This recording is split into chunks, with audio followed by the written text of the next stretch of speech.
Yeah. Okay, so do I start? Yeah, go for it, Diaan. Okay, great. Hendrik, we couldn't hear you earlier, so we were a bit lost, but I'm assuming we've started. I think you can And start. fantastic. Okay, can you see that? Yeah. Yes. Wonderful. Okay, just a little bit about me before we start today. Thank you again for the platform. This is a topic that I love talking about, and 30 minutes is just definitely too short for everything. But hope to get some conversation going around the autistic entrepreneur. So, my career has taken me all over. I started as a actor, which I still do when I have time. And it's important to mention that I got my higher qualifications in the arts. No one has ever asked me for it or to see it. And that's an interesting conversation point too. So I started as an actor, got my higher qualifications in that and in writing. It's taken me all over, really. I became a producer from a very young age, starting in the theatre, and then moving towards television and film for TV. In this way, I've had to draw on my artistic skills, but at the same time become an entrepreneur in creating employment for myself and for others. And at the time that I was studying, some of those skills were taught, but a large percentage of it wasn't. And it was discovered through my career, through my own interests and participations. And a lot of the work that I produced for TV um, required personal engagement as well as my knowledge in the industry and as well as business applications that I've had to learn along the way. Currently, I am also the Dean of the AFTA Cape Town campus, which is a tertiary private higher institution. We focus on film, television, live performance, but we also have a business school. And the business school focuses on innovation and technology, which is really where I want to specialize and talk about today, is how we can encourage the engagement from basic education around the arts, business, and innovation, and how we bring those together in a creative economy. So if we think about what our kids are going to do, I have an 11-year-old and I have an 8-year-old. So when I try and think about what they are going to do one day, I wonder how we gear them. And this is a lot of conversations we're having at AFTA at the moment. What are we preparing our kids for? What will they do one day? So if you think about what your kids are going to do one day, are they going to be lawyers or doctors or creators or CAs or and we try and anticipate what we are going to skill them for. Are we skilling them for careers, or are we skilling them to become people who are and who think like entrepreneurs, who are problem solvers and who are initiators? So if we look at the last 10 years, 20 years, and we look at industries that have become obsolete, there's a whole list in front of you here, but we think about trade and careers that we used to skill for. We had young people at school and we used to go, okay, what are you going to be one day? And we try and guide them with facts and knowledge. And then we hope that they fit into a box one day of a career. Today, we need to think otherwise. We can't skill young people anymore for a particular career.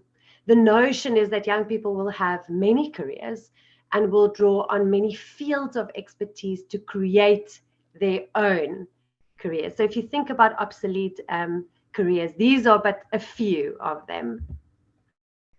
We think about things that have become obsolete. If you just think about how you used to take your photos in and they used to get printed, we don't do that anymore.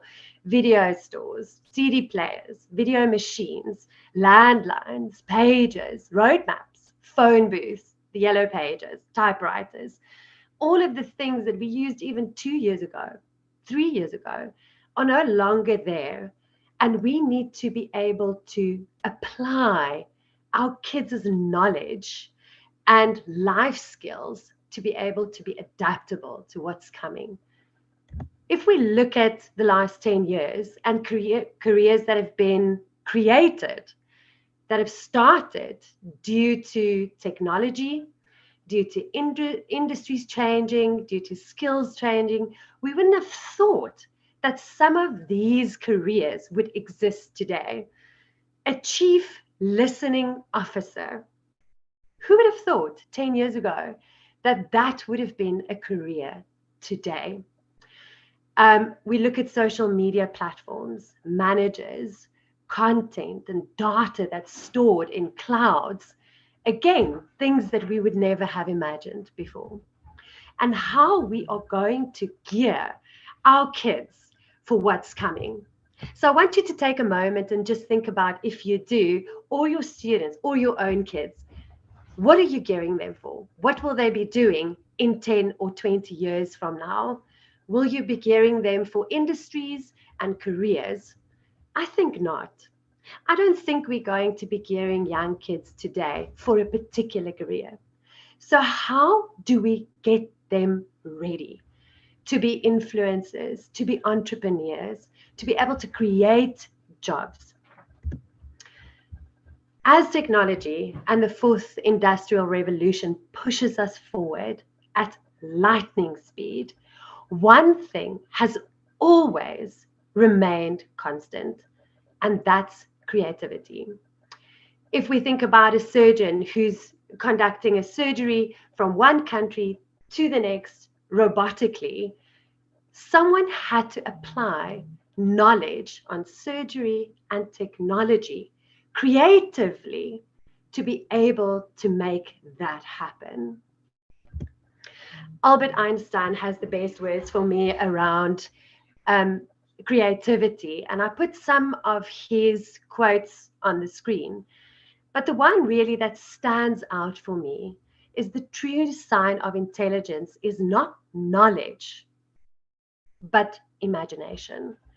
Imagination and creativity are two of the largest parts of an entrepreneur's life. And how do we teach young people to apply knowledge in a creative and in an imaginative way? We want our youngsters to play. And like Albert Einstein says, play is the highest form of research. We want them to be able to apply. So when we think forward, we think, what are our kids going to do for a living? What are they going to need? What do we need to offer them to be able to gear them for a fulfilling and meaningful life? And after, when we think forward, and as creatives, when we think forward about how are we going to create entertaining content going into the future, we have to look at what is required. What will they do? Will technology and automation kill jobs, or will it enhance opportunities? We see industries or job opportunities or careers die away, but we see new ones created. Will worlds of work dominate? I'm sure you know more about this. As we move forward, life and careers need to give us meaningful experience and healthier lifestyles. And when I look at tertiary education today and young people today, that is a very big part of their emphasis. They want to do work that is meaningful. They want to engage in life that is healthier and that offers experiences outside of themselves. Will their job opportunities be directly linked to their happiness, joy, and fulfillment? And I definitely think so. I also believe that going forward, our students will be able to curate their studies. They will be able to apply what they think they want to do with what they're going to study. And this means that they will be lifelong learners.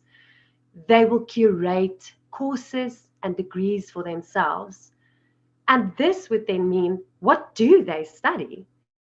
What do we teach them to be able to gear them for a life full of potential and opportunities? How are we gearing them for a career or multiple careers? I am in my 4th career at the moment, and I'm not even at school anymore. So what does this mean for youngsters? They will potentially have 4, 5, 6, 7 careers within their adult life. And how will this mean that their workplace fundamentally changes? Can technology replace the human mind? And as they say, creativity is the only place that robotics can't fill at the moment. So we want to create innovators and creators, and we want to stimulate young people's imagination so that they can take skill and apply it in an imaginative way to create opportunities for themselves. What do they need to be able to go forward? And this is really, for me, where the arts plays a fundamental role. I'm not saying all kids one day are going to be actors or visual artists or musicians, but it is the space of the arts that allows for the best creativity and innovation to take place. So when we look at what our youngsters need, please keep me on time, Hendrik. I can talk forever, but I think I'm think I want to be now. I just want to bring the bad news to you. Can I just say, can I give you 1 minute to round up before we hand over to Chris? Thank you very much. Cool. So we're looking, I think the most important part of actually what I wanted to say here is when we look at 21st century skills, is what they need is creativity, imagination, collaboration, teamwork, and communication skills. And you can read through the rest. And this is really where the arts integration comes in. Any of the arts, whether it be visual, musical performance, gives us understanding and insight to the human condition. The end consumer of any product is the human. And for us to be entrepreneurs, we need to understand the human element within any product design. To understand the human condition, there is no better platform than the arts, than to play, and then to create learner-led learning. Arts connect people, foster relationships, and motivates innovation. The creativity and the imagination is at the core of entrepreneurship. And before I end, okay, I stopped sharing. Before I end, I would like to just give you an example quickly. Sorry, Chris. My son is 8. Okay, let me quickly show you. My son is 8, and he made these shoes. And it's such a simple example of taking an 8-year-old, taking his creative skills. How cool is that? And starting a business and making sure that we don't only stimulate their creative minds, but be able to use creativity to create business and opportunity for themselves. Thank you very much. Thank you, Diaan, for that. I think I would love you to just spot a bit of what's going on there in the chat room, because the comments coming out there from wonderful ideas that educators are already implementing that's connecting with this idea. So we're going to move over to Chris. Chris, I think it's time for you to go on screen. What is the next step for us to create the art consumers of tomorrow? Good. Let me, I'm not as good a multitasker as our female counterparts. I'm just going to share screen first, and then I can dive in to many of the points that Diaan set up for me. Let me just see here. I leave. No. I want to cancel. No. And I'm going to go there. And here we go. That one.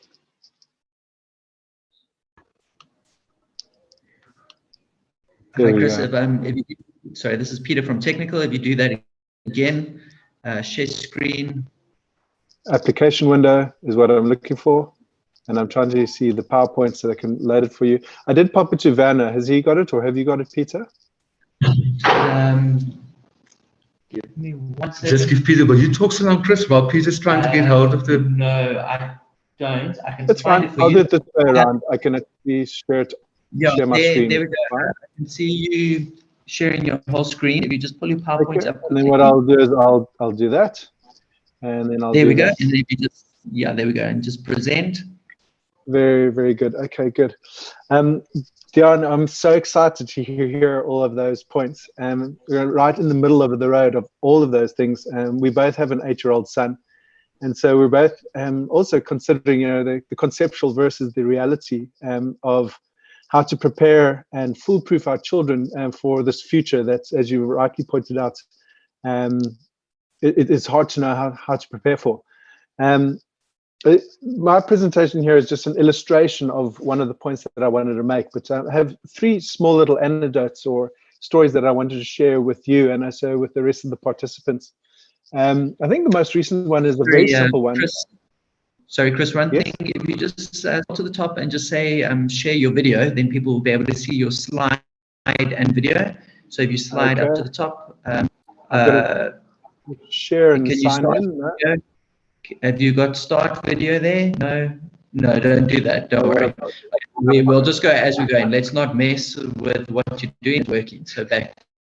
Okay. Can you see share video? Okay. What I can do is just toggle. We'll try one thing first. We'll get back into Wova, and then I'll go. Yeah, start video. Bottom left there, next to the mute sound. There's a little camera. I had to, because I'm on a Mac, I had to come back to this. Thank you. There you go. How's that, guys? And then if you toggle back to your screen. Another toggle back there. How's that working? Perfect. That's better. Now we can see you and your screen. Thanks so much. Back to you. Yeah, I have no idea what you guys can see, but I'm just trusting that you've got the PowerPoint as well as maybe me in one of your corners.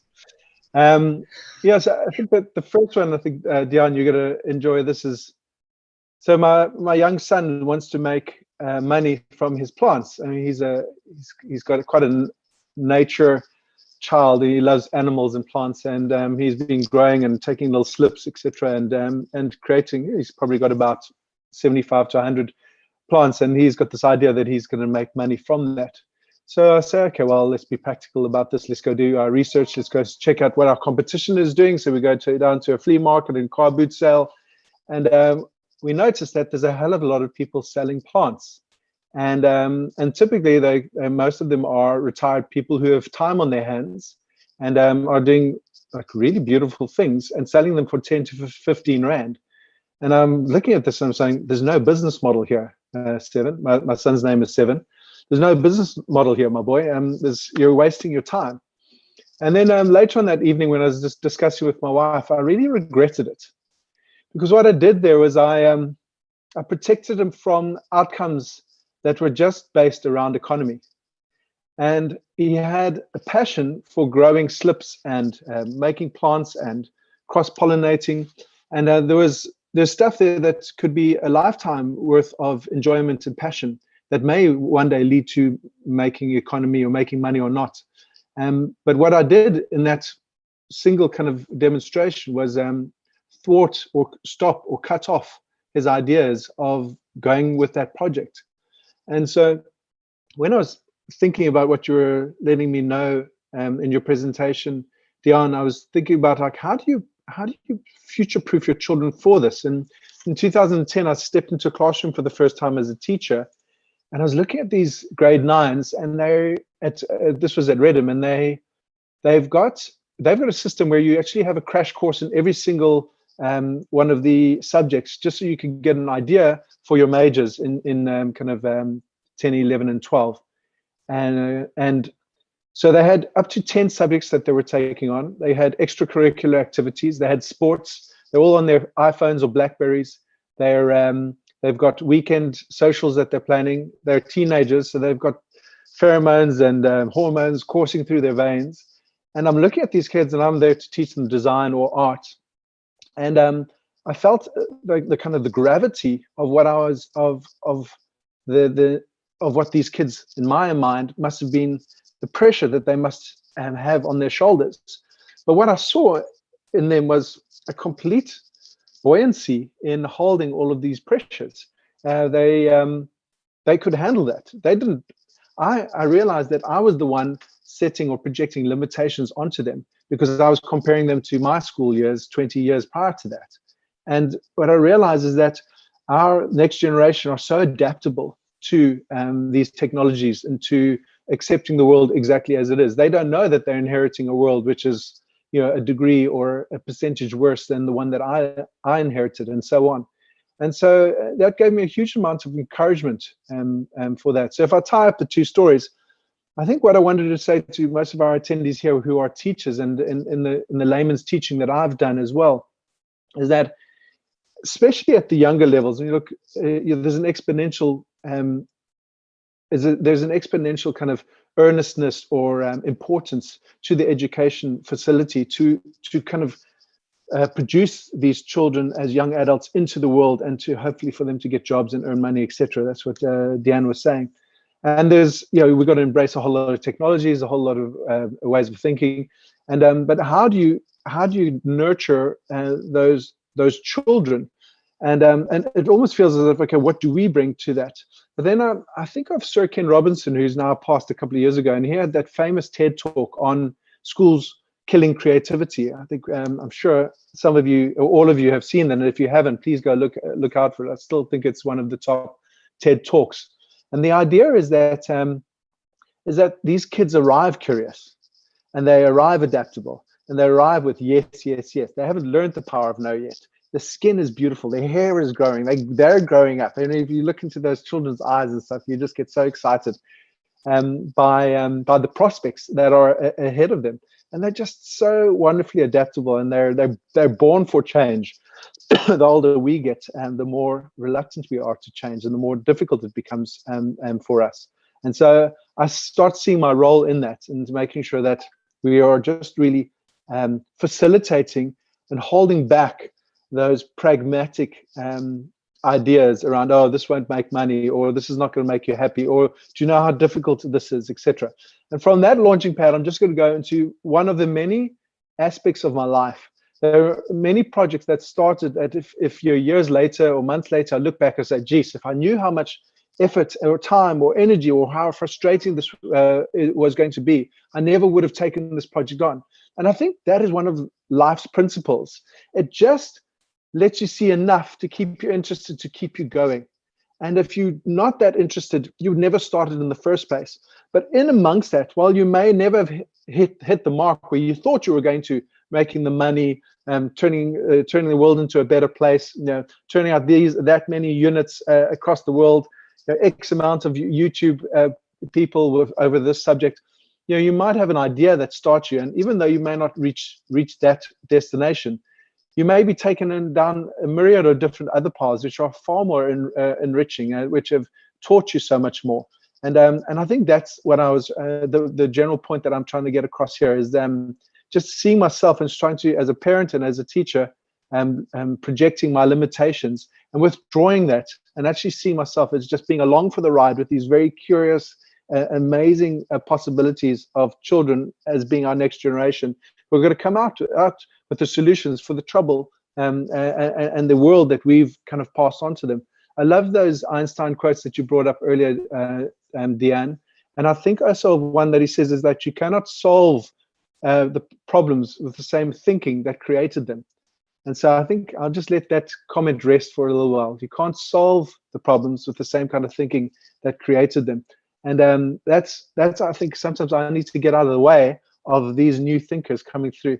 And so here's an illustration of starting with something and you not really knowing what it is, or it changing from time to time. I'll skip over this Marianne Williamson quote, but just to, if you guys haven't read this before, it talks about our deepest fear isn't our darkness. Our deepest fear is our light, and we'll come back to that if we have some more time.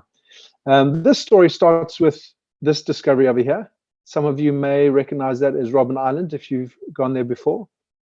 So in 2009, I came across this rusty fencing, and I was doing my last year as an undergrad at Michaelis, which is the Michaelis School, UCT School of Fine Arts.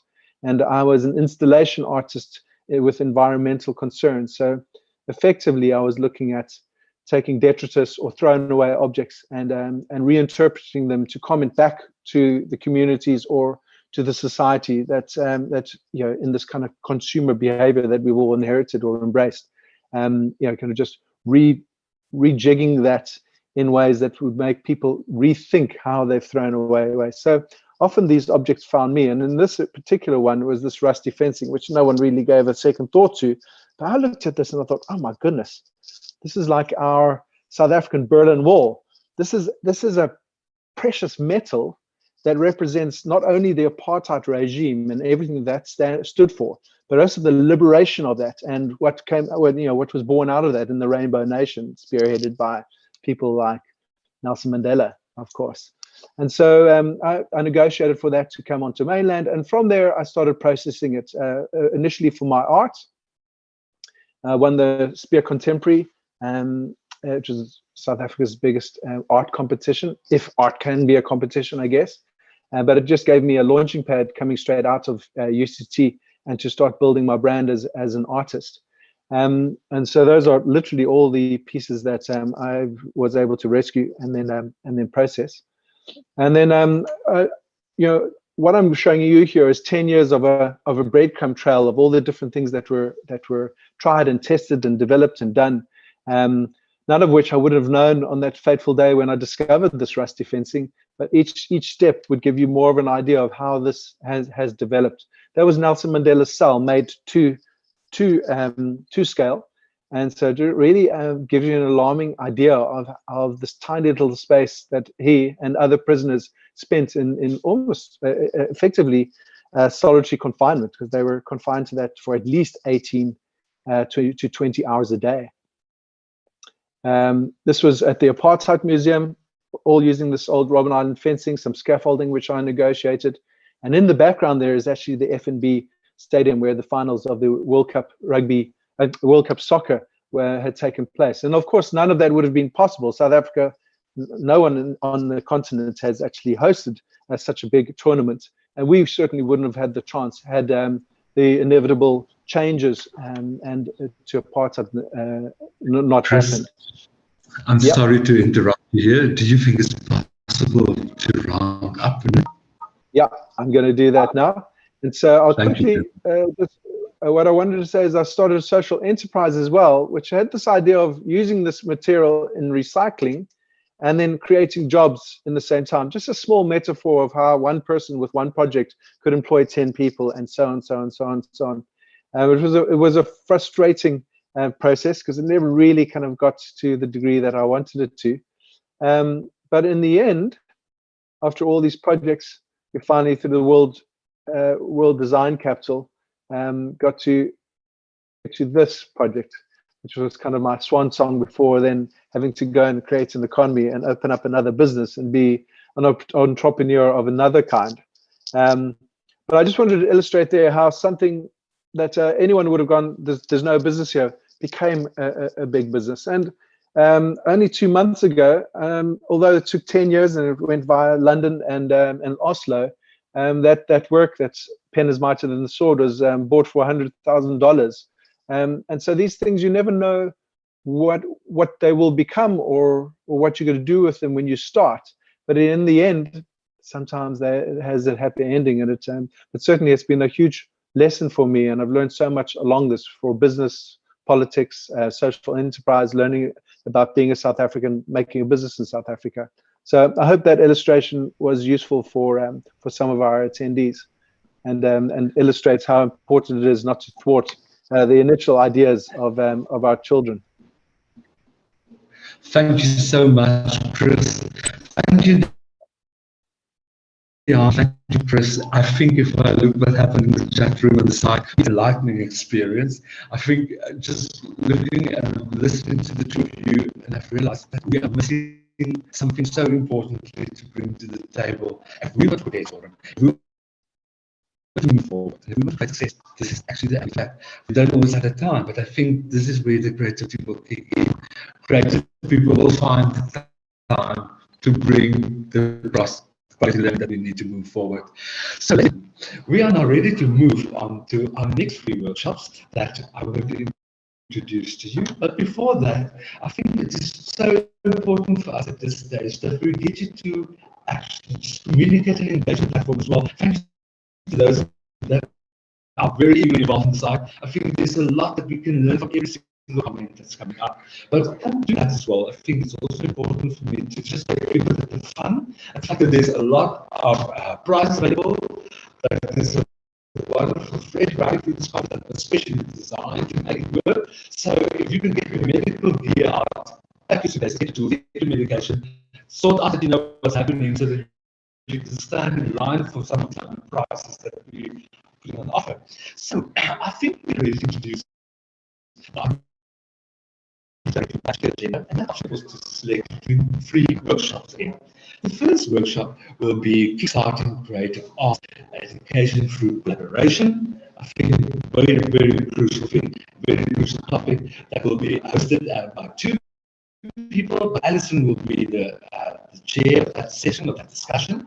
Then the second workshop will be the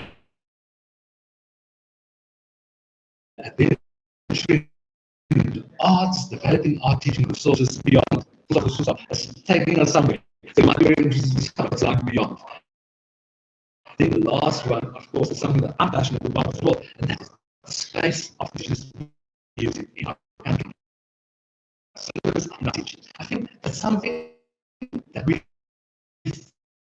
think we touch. But let me tell you, there's a world to be discovered underneath. So we need to bring on board digital parties, and he's not going to present something. So, of course, we will also have 2 people that will present that will actually just introduce the session to us, and we'll just take on now. Okay, so please end fast now. Then I need to go to your left-hand bar, look at your agenda, look for the session.